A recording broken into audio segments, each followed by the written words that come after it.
Welcome to Brain Vision. Okay, so in this question we have an organ pipe, and we're told that two adjacent natural frequencies are 550 hertz and 650 hertz.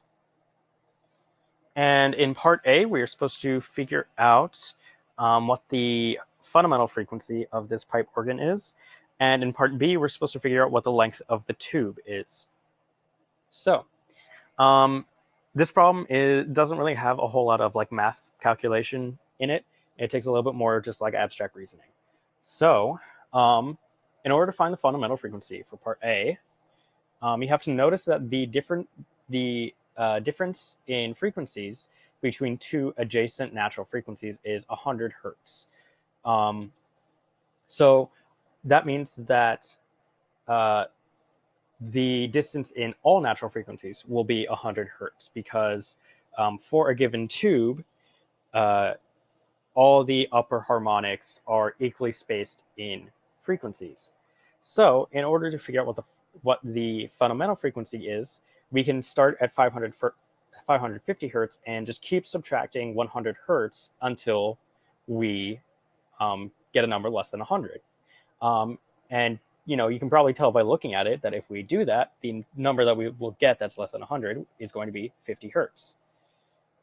So there's not a whole lot of calculating here, but that is indeed our answer, and that is indeed the fundamental frequency.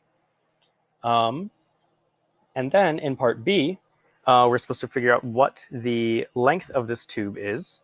So first, we need to figure out what the wavelength is. And the wavelength, of course, is going to be equal to the speed of sound divided by the frequency. And here we're going to want the fundamental frequency. So speed of sound is 343 meters per second because we haven't been told differently. And the fundamental frequency is 50 hertz, which means that our lambda is going to be 6.86 meters. However, this does not give us the length of the tube because the length of the tube is not going to be one wavelength. As we've seen in every other problem where we had to do something like this.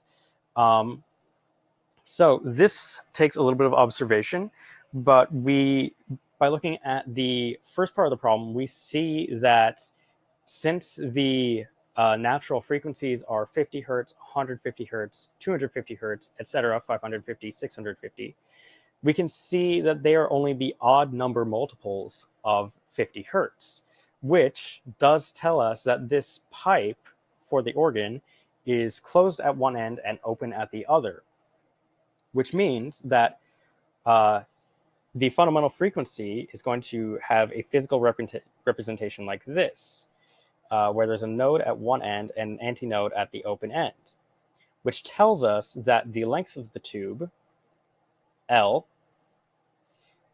is going to be 1/4 of the total wavelength.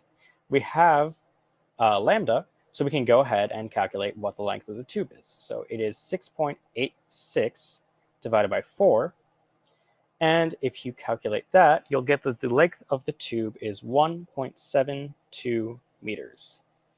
And that is how you do this problem.